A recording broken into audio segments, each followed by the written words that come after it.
વિદ્યાર્થી મિત્રો, 3 પેપર આપણે પૂરા કર્યા. હવે આજે પેપર નંબર 4 તરફ આપણે ગતિ કરીએ છીએ. એનો સેક્શન A.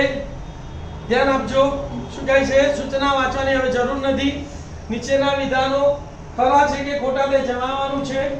પહેલું વિધાન છે 20a² b અને 30ab² નો ગુસાઅ 10a² b² છે. ધ્યાન આપો. 20 ના અવયવ 5 ચોક 20 એટલે 5 ગુણ્યા 2 ગુણ્યા 2 a² એટલે 1 ગુણ્યા 1 અને b ના b. પછી 30ab² ના અવયવ 30 ના અવયવ 5 6 30 5 ના 5 6 ના 3 ગુણ્યા 2 એનો a અને b² નો b ગુણ્યા b. ગુસા એટલે બંનેના કોમન તો 5 5 આવશે.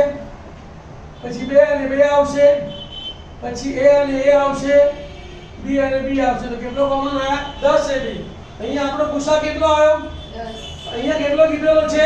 10a² પણ આપેલું વિધાન ખોટું છે. બરાબર.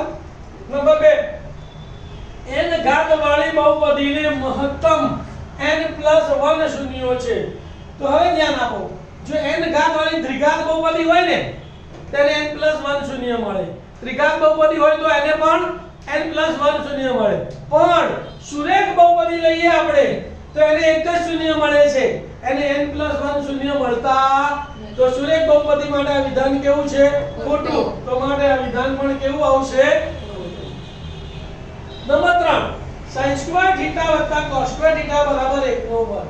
1 નો વર્ગ 1 તો નિત્યસમ થઈ ગયું. sin² θ cos² θ બરાબર 1 તો નિત્યસમ પ્રમાણે સાચું છે.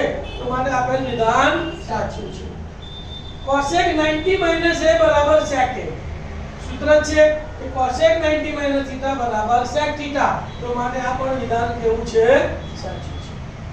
હવે સાચા વિકલ્પનો ક્રમ અને જવાબ લખો. તો પાંચમો 14587/1250 ના દશાંશ નિરૂપણમાં દશાંશ ચિહ્ન પછી ખાલી જગ્યા અંક આવે. તો તમારે આ દાખલામાં શું કરવાનું ભાઈ? છેદના અવયવો પાડી દેવાના. એમાં 2 અને 5 ની જે સૌથી મોટી ઘાત હોય એટલા દશાંશ ચિહ્ન પછી અંકો આવે. તો આપણે 1250 નો અવયવ પાડ્યો તો 2 625, 5 125, 5 25, 5 5 અને 5 1 5. તો 2 આયા અને 5 ની 4 ઘાત આવી. તો છેદ શું આવે? 2 ગુણ્યા 5 ની 4 ઘાત. તો 2 અને 5 માં સૌથી મોટી ઘાત કેટલી આવી? 4. તો મહત્તમ ઘાત 4 હોવાથી દશાંશ ચિહ્ન પછી કેટલા અંક આવે? 4. તો 4 જવાબ છે એમાં છે તમારો D માં. તો શું જવાબ લખવાનો? D4. ક્લિયર?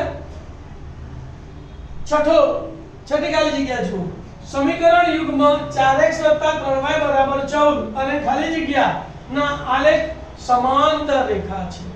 હવે આલેખ સમાંતર રેખા હોય તો તમને શરત યાદ છે કે a1/a2 બરાબર a2/b2 is not equal to c1/c2.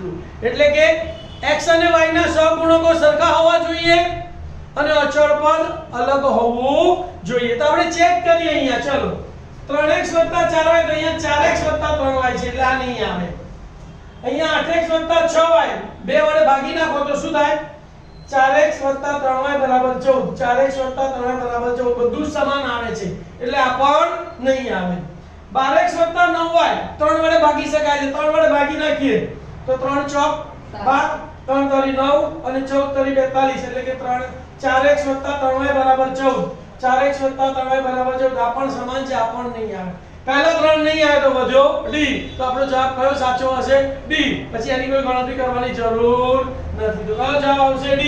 તો D - 12x બરાબર 9y. ચાલો એ ગયો આ શરત લખી કાઢો.